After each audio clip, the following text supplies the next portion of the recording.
The Parks and Wayfinding Master Plan was really kind of based on four main goals.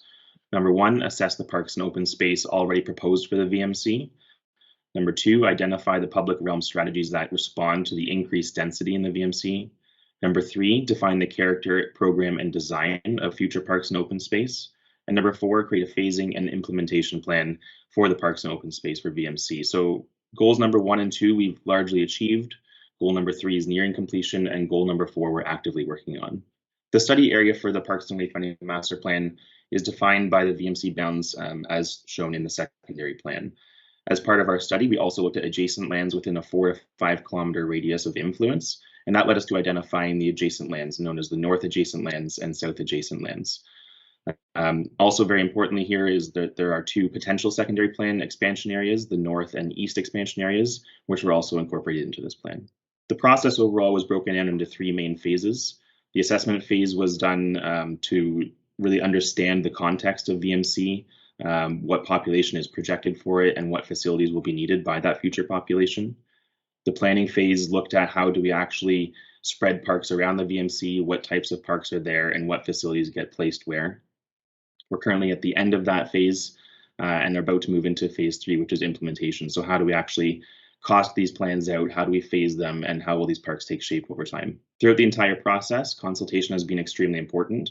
During the assessment phase, there were online surveys and stakeholder meetings. During the master plan, there was online focus groups. And then finally, during implementation, there'll be an additional online comment period. And all of these sessions have generated a great deal of feedback, all of which has shaped the plan that you'll see today. All of this work led us to 5 key design strategies to shape the master plan. Number 1, park vision. Number 2, park character are pretty self-explanatory. Number 3, facilities, so making sure we're actually providing what people will need in these parks. Number 4, looking at other open spaces. So how do we expand the parks available by looking at POPs, mews, and flex streets, not to replace parks, but to supplement them. And number 5, connectivity. So how do we get people to and through these parks? So all of this study led to the master plan that you see in front of you here. The open spaces throughout VMC are broken into 5 main categories: urban and neighborhood parks, environmental open space, public squares, POPs and mews, and schoolyards. And one important thing I want to point out here is that public squares are considered to be parkland in this study. However, environmental open space, POPs and mews, and schoolyards are not true parkland. They just simply supplement active parkland. So going through each of the types very quickly, just to sort of explain where they fall and what they look like. Starting with urban parks. Everyone's, I'm sure, is quite familiar with the North Urban Park. Has a design already well underway by Claude Cormier and Associates. But there's also a South Urban Park, which is a bit earlier in its design. And these are both very important civic spaces for VMC. This just gives you a quick idea of how this park will fit into its built form context. The North Urban Park is really, it's an iconic design language type of space. It's an important green amenity. It's a mix of gathering and active and passive uses. It's really kind of like your central park for VMC. That's in contrast to South Urban Park, which hasn't been designed quite so far yet. It's being worked on by IBI Group, but also with concepts being generated by our own team as well as City of Vaughan staff. So what you're seeing here is a depiction of what that plan currently looks like in basically a diagrammatic form. Notably, it has a different design than North Urban Park. It focuses more on cultural and arts and market spaces, more hardscapes. It's more of an urban park per se. Neighborhood parks form a ring around VMC. These are really kind of your bread and butter parks for every city and every community. This is where you go to see or to use playgrounds, splash pads, smaller sports fields. It's your neighborhood park. It's where you go to take your kids to relax and to get outside. This is one example of a neighborhood park in the southeast corner of VMC that's being proposed through this plan. You can see that it has a nice mix of smaller programs and activities, all connected with the multi-use path shown here in red. Parks near VMC, as I mentioned, the study required us to look beyond VMC for additional parkland. So just jumping right into that, the Southlands, south of the 407, are largely owned by the MTO. This is where the 407 station currently sits. In the future, it's likely that these lands will be required for additional rapid transit facilities. However, in the interim and potentially long-term, we recommend these lands be acquired for use as somewhat of a district park to provide larger sports facilities that wouldn't fit elsewhere within VMC. I also just want to note that south of there is the Black Creek Pioneer Village Northlands, currently underutilized, but TRCA does have interest in better utilizing those, and so those would also be connected into the park system with a series of trails. Northeast of the VMC, there are currently active employment lands that the city should consider for long-term VMC parkland expansion. The strategic location of these lands, being immediately adjacent to the Black Creek and Edgeley Pond and Park, would allow the city to maximize the integration and use of active parkland and environmental open space lands located in the VMC and its adjacencies. This is an example of how the Northeast Park could really fit into the park system for the VMC. With Edgeley Pond and Park just to the south, it's clear how Black Creek could continue to run north through this area. Overall, the Northeast Park is very well connected into the park system, with the ability to access both by walking and cycling. Acquisition of these lands should be further studied to identify opportunities and constraints related to current land uses and environmental site-specific considerations. Environmental open spaces, these are largely stormwater in their function, but they do provide trails and lookouts. It's basically a resident's opportunity to get into a more natural space. And this is just a quick example of how that environmental open space connects into the neighborhood park system, again with multi-use paths and trails.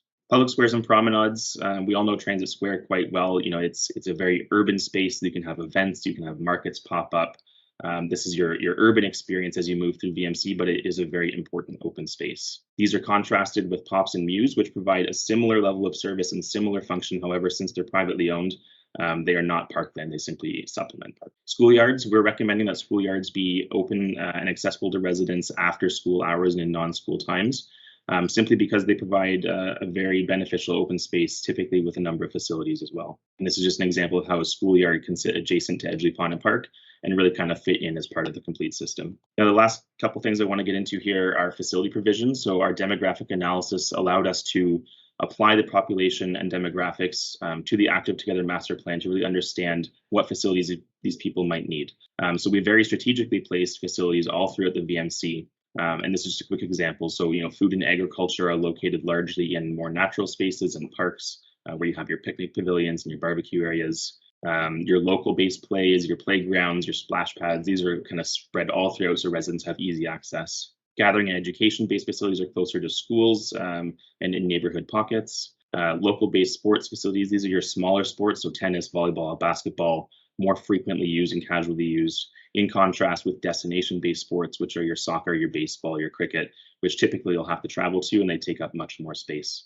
And really the most important thing here is that by using land inside VMC, in the expansion areas and beyond VMC, we can provide nearly 100% of the anticipated facility needs within VMC. And lastly, circulation and connectivity. So obviously getting people to and through the parks is very important.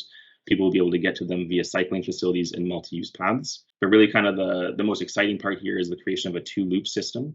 So there's an urban loop, which is 4 kilometers long. It connects both urban parks with bike lanes and sidewalks.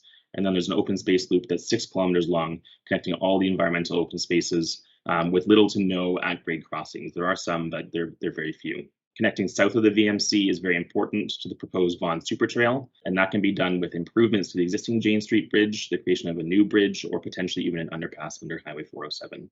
And so I'm just going to finish here. I know it's been a race to get through all this content, but just to remind us all of the 5 findings from the assessment report that shaped this rendered master plan you see here. So 1, development trends suggest VMC will be one of the most dense areas in North America. 2, it's critical that we provide additional parkland in or near VMC. 3, providing required facilities demands careful planning, which we have done. 4, connecting the VMC to open space south of 407 is important, if not critical. And number 5, development of parks and open spaces must reflect planning goals. Thank you for listening.